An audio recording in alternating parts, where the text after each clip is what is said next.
tenemos con nosotros a Pedro Martínez, que es el entrenador en activo con más partidos de la ACB, un trotamundos del territorio nacional, donde ha estado en múltiples y muy diversos equipos. Muchos de ellos ha repetido y eso quiere decir que siempre ha dejado buen sabor de boca ya por donde ha pasado. Y Pedro pues viene además de haber terminado, de haber completado una de las temporadas más exitosas de los últimos 25 años con el baloncesto Manresa, donde ha conseguido un muy meritorio clasificación para los playoffs. Y bueno, pues hoy con Pedro hablaremos un poco sobre su experiencia, sobre lo que podemos aprender a nivel de creación de dinámicas de equipo, de selección de proyectos y cómo podemos trasladarlo esto al mundo profesional. ¿Te parece, Pedro? Perfecto. Bueno, a ver qué sale. A ver qué sale de esto. Pues nada, Pedro, mi primera pregunta es, como he dicho en la introducción, llevas 30 años ya trabajando en el baloncesto español, en la ACB, has estado pues, en Gran Canaria, en Baskonia, en Manresa, en el Juventud, en Valencia, donde has conseguido éxitos con equipos con mayor presupuesto y equipos con menor presupuesto, pero siempre en el territorio nacional, ¿no? En este momento de tu carrera, después de 30 años que llevas entrenando, fuiste uno de los entrenadores más jóvenes en su momento. En este momento vital en el que estás, ¿qué es lo que te ayuda a ti a definir como un buen proyecto, ¿no? ¿Qué es lo que necesitas en este momento de tu carrera tras haber probado tantas y tan diversas experiencias? Bueno, la verdad es que un cúmulo de situaciones, ¿no? Creo que, pues primero, que el proyecto sea lo suficientemente atractivo como para poder desarrollar una idea, la idea que yo tengo como entrenador, ¿no? Evidentemente, no siempre ha sido así, pero sí que es verdad que en los últimos tiempos pues ya no me muevo por el aspecto económico. Aunque quiero que se me valore pues, en un entorno profesional pues de una forma correcta, ¿no? Porque si no, difícilmente puedes entrar en un club si no estás valorado económicamente, pero digamos que no es una prioridad para mí a la hora de tomar una decisión, ¿no? Entonces, el sentirte que en el club vas a tener impacto, que te van a dejar desarrollar una serie de ideas, pues eso es lo que ahora mismo a mí me motiva más, digamos, ¿no? Luego, si el equipo tiene posibilidades pues, para poder pelear pues, por objetivos ambiciosos deportivamente, pues siempre es un extra, digamos, ¿no? Pero muchas veces, como es el caso de Manresa, pues bueno, el que el club tenga claro cuáles son los objetivos, aunque esos objetivos sean modestos, pues también me parece que puede ser algo motivante. Bueno, en este caso, en Manresa, los objetivos son modestos, pero lo que se consiguieron en su momento, pues bueno, tuvisteis la oportunidad incluso de batir a equipos con mucho menos presupuesto. Tú has estado en equipos de mayor presupuesto y en equipos de menor presupuesto, donde la dinámica del talento es distinto, ¿no? Al final, bueno, precisamente el presupuesto es un factor clave, ¿no? Para la atracción y la retención del talento, ¿no? En la confección de tus plantillas, ¿no? Cuando estás en ambos equipos, ¿qué diferencias haces, ¿no? Para confeccionar un equipo que sea competitivo para el nivel que se le presupone en función del presupuesto, ¿no? del equipo. Bueno, al final todos los equipos buscan el talento. El talento es difícil, porque es escaso, ¿no? Entonces, bueno, incluso en los equipos con más presupuesto, difícilmente tienes las primeras opciones de los jugadores que quieres, ¿no? Entonces, al final, pues lo que tienes que hacer es una lista de posibilidades, más que de prioridades, de posibilidades, ¿no? De jugadores que podrían aceptar pues el ritmo salarial o las posibilidades económicas del club en el que está, digamos, ¿no? Entonces, bueno, al final yo creo que hay un aspecto muy importante que es no frustrarse y no tener muy claro, o sea, no tener una prioridad y que si esa prioridad no puede ser, pues todo sea negativo, ¿no? Al final lo que tienes que intentar buscar pues son jugadores que se adapten a tus posibilidades económicas y que consideres que tienen el talento suficiente, ¿no? En todos los sitios tiene su dificultad, o sea, no es verdad que porque estés en un club que tenga muchísimas posibilidades económicas, pues vas a hacer el equipo que quieres, ¿no? Porque ahí también estás compitiendo con otros que también tienen un potencial económico importante, ¿no? Entonces yo creo que lo importante pues muchas veces es el tiempo de ejecución, ¿no? Yo creo que los equipos con más potencial económico pues van más pronto al mercado, ¿no? Pueden tomar decisiones más rápido. Los equipos con menos potencial económico pues se tienen que esperar, ¿no? Se tienen que esperar porque muchas veces esperándote pues aparecen oportunidades que al principio pues te parecía que eran imposibles que pudieran llegar a aparecer, ¿no? Y también pues porque juegas un poquito pues con los vaivenes del mercado, ¿no? Al principio pues todos los jugadores, entrenadores, pues los profesionales en definitiva pues tienes expectativas muy altas y luego el mercado te va colocando en una situación o en otra. Entonces, desde el punto de vista de la contratación, saber cuál es tu momento pues es muy importante, ¿no? Porque si fichas muy pronto, pues seguramente puedes estar sobrepagando y seguramente estás perdiendo oportunidades que más adelante ya no las puedes llevar a cabo porque ya estás comprometido, ¿no? Y para estas personas o para estos jugadores que buscas en el mercado y que a lo mejor tienen ofertas de otros equipos con mayor presupuesto, ¿cuál es la propuesta de valor? En el caso de que tú estás en un equipo con presupuesto más bajo o quizás unos objetivos menos bollantes de los que puede tener, ¿cuál es la propuesta de valor que puedes aportar para convencer a esos jugadores y que no vayan con otros equipos? Bueno, claro, la pregunta es muy interesante porque yo creo que lo primero que valora el profesional, ¿no? Es la oferta económica. Entonces, si hay muchísima diferencia entre lo que el jugador espera o la oferta que ya tiene el jugador y tu oferta está muy alejada de esos mínimos que el jugador ya tiene, pues yo creo que es difícil, por muchos argumentos que puedas encontrar, conseguir llevarte a ese jugador, digamos, ¿no? Si estás cerca, yo creo que lo segundo que valoran muchísimo los jugadores es el rol que van a tener en el equipo, la importancia que van a tener. Bueno, en definitiva, por simplificarlo un poco, los minutos de juego que van a tener, digamos, ¿no? Yo creo que ese es el segundo argumento importante que puede hacer convencer a un profesional para que acepte una situación. Después de eso, que son yo creo los dos grandes bastiones, las dos cosas importantes, puede haber en determinados jugadores otros factores, ¿no? Como puede ser pues dónde está la ciudad, las condiciones de vida que se va a encontrar en esa ciudad, quién es el entrenador, quiénes son los compañeros que se va a encontrar, ¿no? Pero eso lo pongo, no digo que no pueda ser importante en algunos jugadores, pero en general está muy por debajo del rango económico y de los minutos de juego.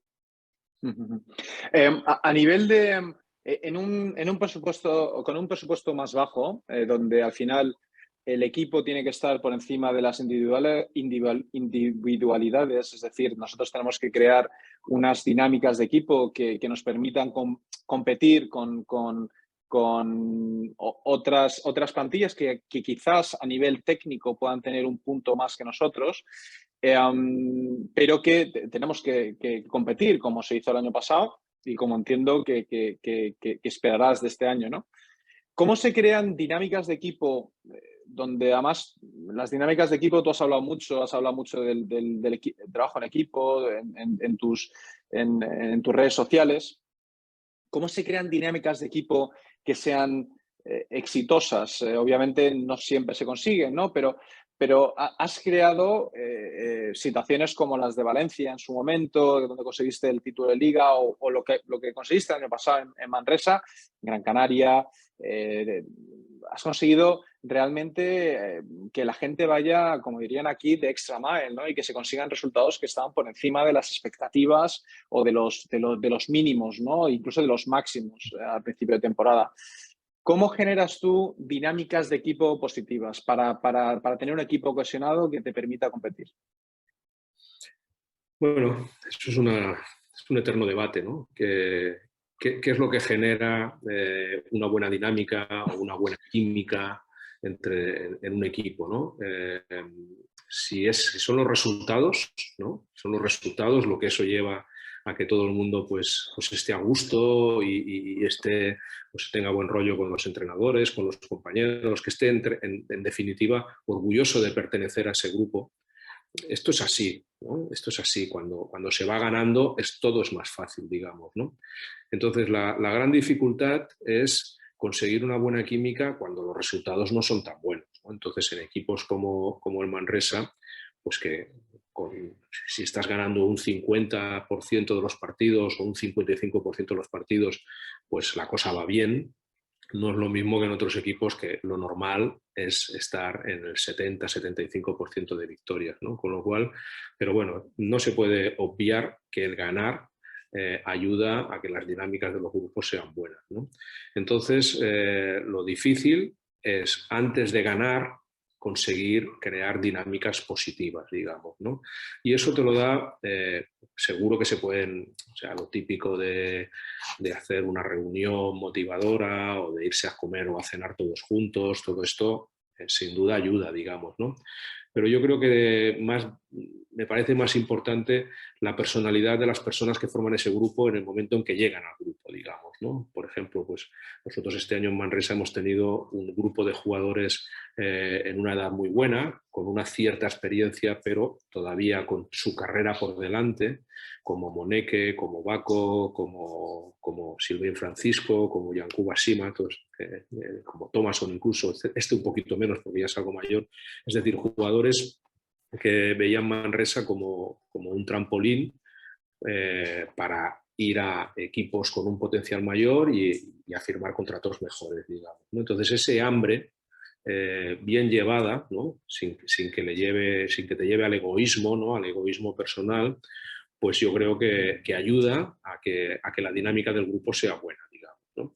Entonces ahí es donde tal vez el entrenador tiene un poquito más de responsabilidad, pues, para conseguir esas mentalidades de los jugadores pues, vayan en la dirección correcta, ¿no? Que hacer entender a los jugadores que lo importante es el equipo, bueno, pues intentar, que muchas veces hay jugadores pues, que consideran que el tener éxito pasa por las actuaciones individuales, ¿no? Entonces ahí es donde el entrenador pues, puede ayudarles a hacer ver que el éxito no está en las actuaciones individuales, sino que es un poco lo que ha pasado en Manresa este año, ¿no? Que haciendo una buena temporada y pues todos estos jugadores han encontrado acomodos en sitios que son buenos para ellos, ¿no? Incluso algunos de ellos haciendo peores estadísticas que las que hacían en años anteriores, digamos, ¿no? O sea, entre comillas, hacerles entender que renunciar a una parte de brillo personal puede ser bueno para ellos y desde luego es muy bueno para el equipo, ¿no? Entonces,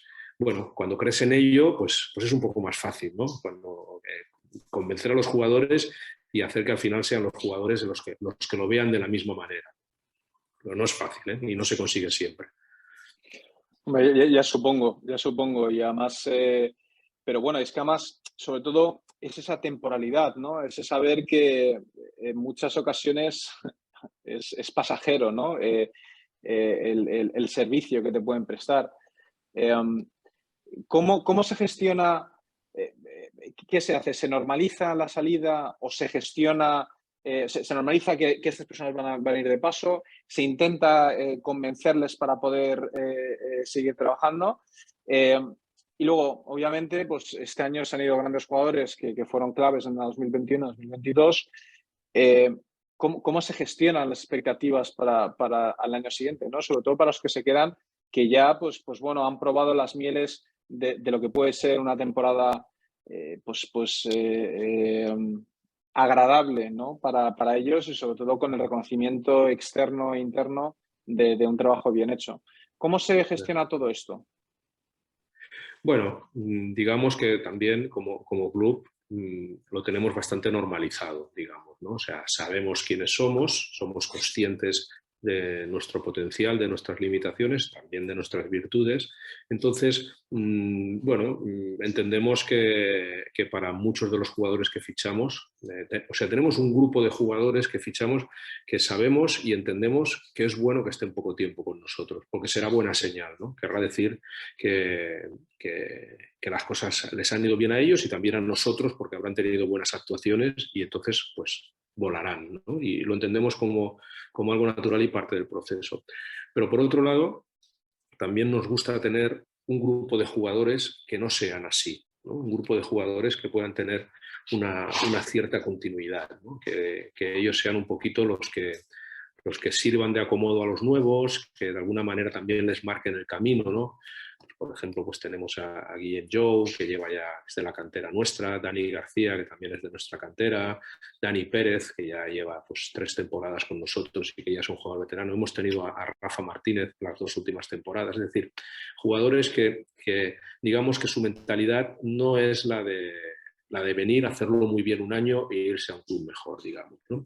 Entonces nos gusta mantener un cierto equilibrio. O sea, no nos gustaría o no creemos que fuera exitoso tener a 12 o 13 jugadores que seguro que se van a ir el año que viene y que su único objetivo es tener buenas actuaciones para irse a un equipo con más potencial deportivo y con más potencial económico, ¿no? Entonces, que nos gusta tener equilibrio. Jugadores que continúen de una temporada a otra, en los cuales confiamos muchísimo, tanto dentro de la pista como fuera de la pista, y luego pues otro grupo de jugadores que son los que, la mayoría de ellos extranjeros, que son los que vienen, nos dan un rendimiento, tenemos la pretensión de que sea muy alto y estamos encantados de que así sea, y que son los que se irán, digamos, ¿no? Pero tampoco es que queramos que todos los jugadores sean así. Y también buscamos un cierto equilibrio en la edad, digamos, ¿no? Aunque a veces pues, te ves obligado, intentamos no fichar de estos jugadores que van a estar 1 o 2 años como mucho, de jugadores demasiado veteranos, ¿no? Por lo que te decía antes del hambre, ¿no? Intentamos que sean jugadores que tengan una buena parte de su carrera por delante y que vengan con buena mentalidad para pensar que Manresa les puede servir de trampolín. Bueno, a ver, ese hambre se tiene y has conseguido, el año pasado tenías perfiles que encajaban perfectamente en este rol que describes, pero también has destacado y el último año destacaste de manera especial el papel de personas como Rafa Martínez, de jugadores como Rafa Martínez, que precisamente en Manresa pues siempre ha sido cuna un poco Chichi Creus en su momento, pues siempre ha sido cuna y de desarrollo incluso tardío, ¿no? de algunos jugadores y de la apuesta por un perfil un pelín más veterano, más senior, que quizás vienen de un equipo más grande donde ya pues no mantienen el mismo rol y se acomodan en Manresa, ¿no? En tus equipos, donde has tenido también esta figura y donde la has trabajado muy bien, ¿qué papel crees que juegan veteranos como Rafa Martínez este último año para la cohesión del equipo y para el funcionamiento del equipo? Bueno, primero, como en todo, como en los jóvenes o como en los veteranos, como en los americanos o en los extranjeros, creo que no es demasiado bueno generalizar, digamos, ¿no? O sea que lo que Rafa Martínez da, no lo da por veterano, lo da por su mentalidad, ¿no? Lo da por su profesionalidad y por sus valores, digamos, ¿no? Entonces, no creo que pueda ser decir, es que todos los veteranos son como Rafa Martínez, ¿no? Habrá alguno más como Rafa Martínez, pero Rafa Martínez es un profesional excepcional, digamos, ¿no? Hay otros que yo he tenido la suerte de entrenar, pues como Alberto Olivé o Eulis Báez en los últimos años en Manresa, o Alberto Olivé, no, Alberto Olivé lo entrena en Gran Canaria, pero entonces estos jugadores cuando consiguen tener una carrera muy larga muchas veces es porque tienen una mentalidad muy buena, digamos, ¿no? Y también les doy mucho valor a los que son capaces de adaptarse, porque si un jugador veterano quiere jugar con 33, con 35 años, igual que como cuando tenía 25 o 26, pues seguramente no va a tener una carrera larga, porque no se está adaptando a a la decrepitud de su cuerpo, a la decrepitud de su carrera y también a las necesidades de su actual equipo, digamos, ¿no? Entonces, los jugadores como Rafa Martínez, que han sido muy buenos y que han tenido una carrera muy buena, cuando al final están en un equipo en el cual su rol ya no es tan protagonista, necesitan entenderlo, ¿no? Y desde otros puntos, desde otros sitios, ayudar a que el equipo sea bueno, digamos, ¿no? Entonces, en el caso de Rafa Martínez ha sido un ejemplo buenísimo, ¿no? Porque él es un jugador que jugaba muchísimos minutos, que era un jugador que destacaba en muchas etapas de su carrera como un jugador muy físico, y en cambio por los 2 últimos años con nosotros se ha dedicado a hacer otras cosas, ¿no? Por ejemplo, una de ellas, entre muchas, es tener un día a día fantástico, ¿no? O sea, él es un jugador ejemplar en el día a día, entrenando, por su concentración, por su capacidad para ayudar a los compañeros, ¿no? Entonces es un ejemplo, ¿no? Entonces, bueno, le doy mucho mérito y lo vamos a echar mucho de menos, ¿no? Porque es ya te digo, no solamente por sus tiros de 3, que son excelentes, ¿no? Que ha sido un jugador, un grandísimo tirador, sino por todo lo que nos ha dado en el día a día y por sus valores, ¿no? Entonces, me gusta decir, y supongo que habrá, digo, sin generalizar más de la cuenta, ¿no? Que los jugadores que tienen carreras largas son jugadores con unos valores determinados, ¿no? Que también necesitan la suerte, ¿no? De no tener lesiones o de no tener lesiones muy largas, ¿no? Pero yo muchos de los que he conocido que juegan durante muchos años son gente con una gran capacidad de adaptación y con unos valores muy buenos para que el equipo esté por encima de las individualidades. Uh-huh. Pedro, una pregunta. Este verano has venido aquí a Sacramento, has estado unas semanas aquí aprendiendo y disfrutando del baloncesto americano. Para los que jugamos baloncesto, hemos jugado baloncesto, pues entendemos que el baloncesto NBA y el baloncesto FIBA tienen pocas cosas en común, sobre todo a la hora del juego. Obviamente, seguramente tú tengas muchas particularidades, pero sí que es un baloncesto distinto, es un baloncesto que esto pasa en el terreno laboral, ¿no? En Europa pues se trabaja distinto que en América, y la forma de gestionar los equipos, la liga en sí mismo, 82 partidos.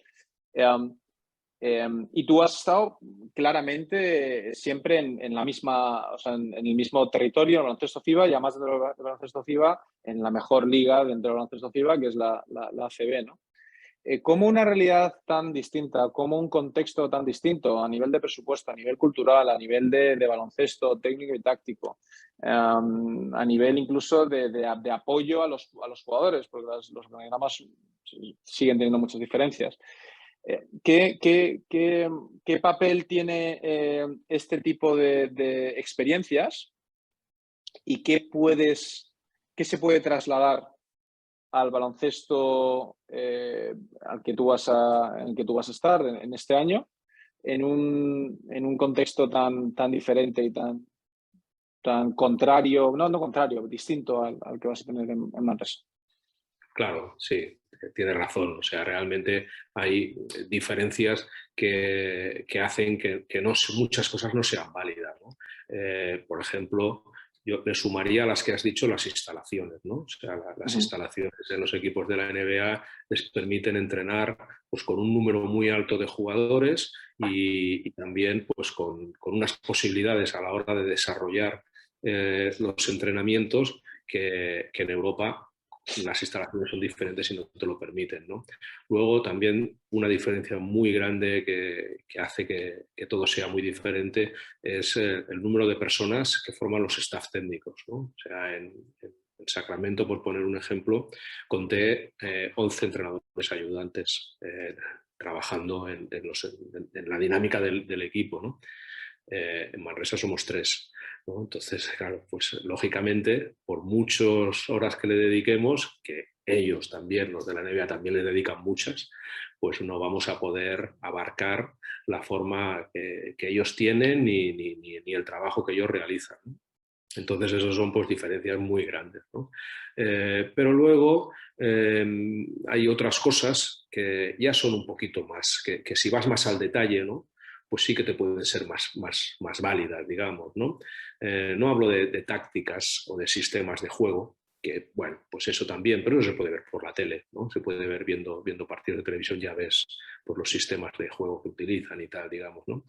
Pero sí, pues dinámicas de grupo, cómo intentan implementar pues, la mejora de los jugadores, ya sea individual y colectiva, cómo utilizan las nuevas tecnologías. Entonces, eso sí que te puede servir, ¿no? Te puede servir intentando luego transportarlo a la realidad de cada uno, digamos, ¿no? Yo en la experiencia en Sacramento pues he tenido la suerte, y por eso he ido, de que un entrenador español que está de segundo entrenador allí, que es Jordi Fernández, pues fue el que me invitó, ¿no? Entonces, bueno, pues me ha abierto las puertas para que pueda ver desde dentro cómo es el trabajo que hacen.